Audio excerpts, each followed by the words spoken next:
Gandang umaga mga kabayan, nandito po tayo sa Banilat. Papunta tayo ng Ayala Business Park.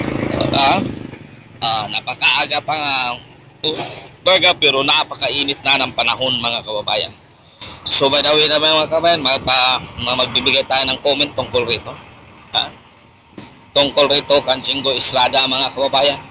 Napakalaking gulo na sinakasangkutan ngayon ni Jingo Estrada. So magko-comment tayo. So then bago tayo magpatuloy mga kabayan. So hiling ko lang sa iyo kung hindi ka pa nakasubscribe sa aking channel. So pa-subscribe naman mga kababayan. Dahil napakalaking ito lang ang aming kasiyahan kapag nag-subscribe kayo sa akin, like and share sa aking video mga kababayan. So maraming salamat sa inyong pagpanood sa aking channel. So by the way mga kababayan, ito ang aking opinion at comment tungkol dito kay Jingo Estrada. Si Jingo Estrada mga kabayan, may plano pa lang tumakbo bilang Senate President. Kaya talaga siyang umipal sa mga Marcos para kasi ang Senate ngayon nagkagulo at nagkakaroon ng revamp dahil si Mig Subiri may mga bagay hindi na pwede niyang ipapatupad. So ngayon gusto ni Jinggoy, kaya umipal si Jinggoy para naman siya gawing Senate President. Mga kababayan, kaya sa investigasyon pa lang kang Morales, gano'n na talaga ang kanyang paninindigan.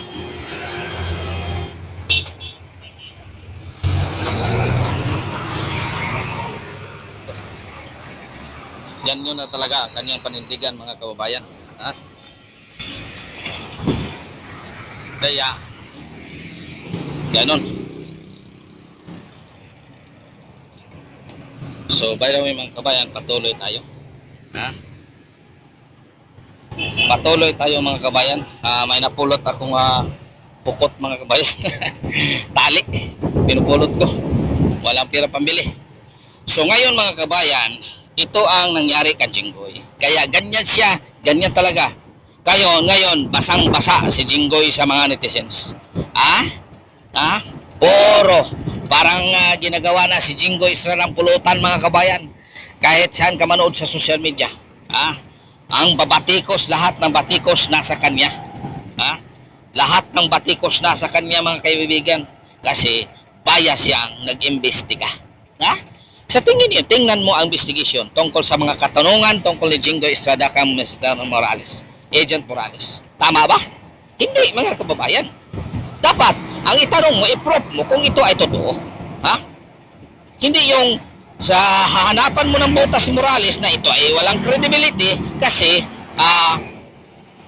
maraming kaso. Hindi tama yun mga kababayan kasi kapag ang tao kasi marami ng kasalanan, marami ng kaso.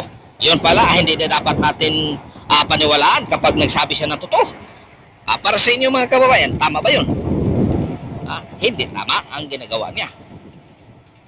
Di ba? Kung ano ang katotohanan, yun ang target focus mo sa investigation, hindi umipal ka. Kasi umipal siya kasi may plano pala siyang tumakbo bilang Senate President.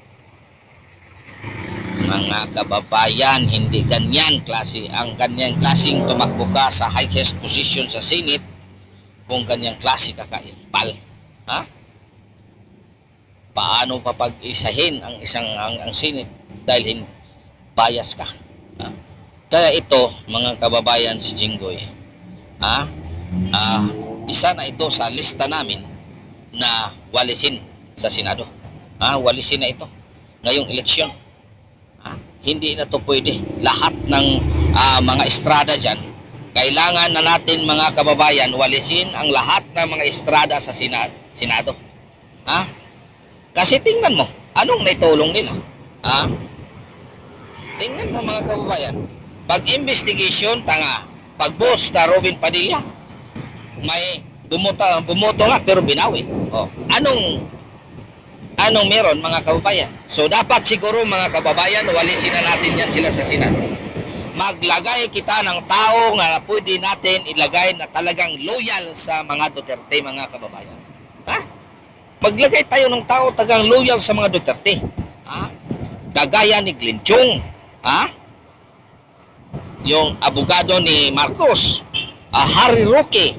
Yun ang ating ilalagay mga kababayan kasi ito ay lumalaban talaga sa mga taong tiwali. Ha? Ilagay natin na sila mga kababayan. Huwag tayong maglagay ng taong balimbing. Huwag tayong maglagay ng taong katulad ng langaw.